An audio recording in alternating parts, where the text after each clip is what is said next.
Bonjour à tous, je m'appelle Cyriac Filippo, je suis alumni de l'ESP pour la promotion 2023. Je suis Engineering Communication Officer chez Thales et je suis très content de vous parler aujourd'hui pour vous faire un retour d'expérience sur mon passage à l'ESP.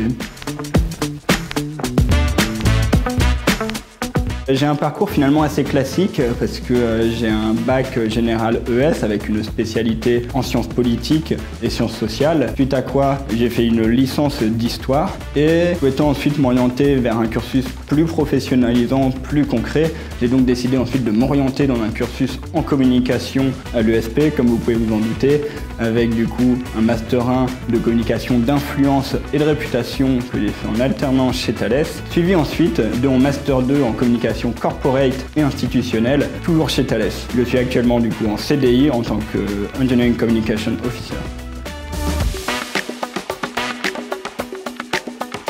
Chez Thales, j'ai la charge d'adresser l'ensemble de la fonction ingénierie du groupe. C'est l'ensemble des ingénieurs du groupe qui représente une cible de 36 000 personnes. Je suis la courroie de transmission entre la direction des opérations et le côté très opérationnel, l'ingénierie. Mes missions, ça va être évidemment de transmettre la vision des opérations pour préparer l'ingénierie à mieux adresser ces défis futurs, parmi lesquels on peut citer la nécessité d'adopter des stratégies d'éco-conception de nos solutions, de renforcer la cybersécurité, d'améliorer l'UX design, l'expérience utilisateur, et je peux également citer aussi la volonté des opérations de faire de Thales une entreprise qui fonctionne davantage sur un système distribué plutôt que pyramidal. Pour ce faire, on encourage fortement les communautés de pratique au sein de l'ingénierie. Une spécificité de Thales, c'est que contrairement à ce que beaucoup de personnes pensent, Thales n'est pas seulement une entreprise de défense. Le business de défense de Thales ne représente que 50% de son business total, la moitié restante étant du business civil, que ce soit de l'avionique, du transport terrestre, du spatial, de l'identité numérique, et j'en passe.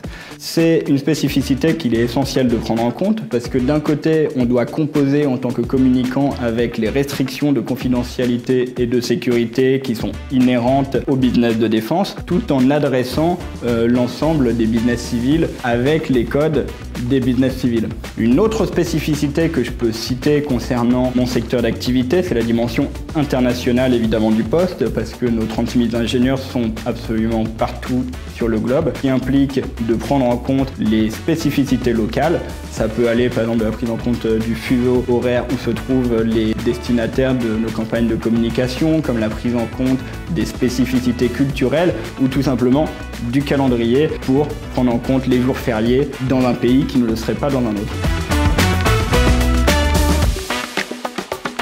J'ai choisi l'ESP, je pense, premièrement pour son ancienneté. C'est la plus ancienne école de communication en France et ça lui confère donc une certaine légitimité, une certaine expérience. Ça, c'est un élément qui, dans ma recherche d'école, a été assez décisif pour moi. Un autre élément qui a été assez clé dans le choix de l'ESP, ça a été la grande diversité des cursus, la grande diversité en fait des matières proposées, qui fait que j'ai pu immédiatement trouver dans le catalogue de formation en fait des cursus qui étaient complètement alignés avec mon ambition professionnelle de l'époque. Ce que j'ai particulièrement apprécié à l'ESP, c'est vraiment la diversité du corps professoral. C'est-à-dire qu'on a des enseignants de tous les niveaux de seniorité qui viennent de partout, agences, annonceurs, freelance ou même enseignants, politiques.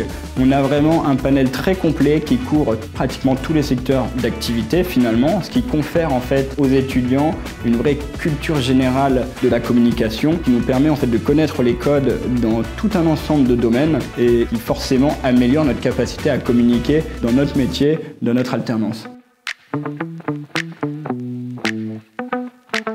Un conseil pour vous, je vais vous en donner 3. Le premier, adopter en fait un esprit d'apprentissage continu. Par apprentissage continu, j'entends vraiment cet état d'esprit dans lequel on apprend pas seulement lors des études, mais tout le long de sa vie. Nous vivons dans une société qui, comme vous le savez, va être marquée de plus en plus par des ruptures technologiques, que ce soit les technologies du cloud, de l'IA générative, de la finance décentralisée et j'en passe, et qui va également être marquée malheureusement probablement par des crises géopolitiques ou écologiques qui vont imposer de nous en fait une évolution, une agilité en fait dans nos métiers et dans nos pratiques. Et pour cela, il est essentiel d'être apprenant tout le long de sa vie pour être à l'avant-garde des tendances et ainsi s'assurer son employabilité. Deuxième conseil que je pourrais vous donner, c'est adopter l'esprit de service. Je pense qu'il est essentiel à tout communicant.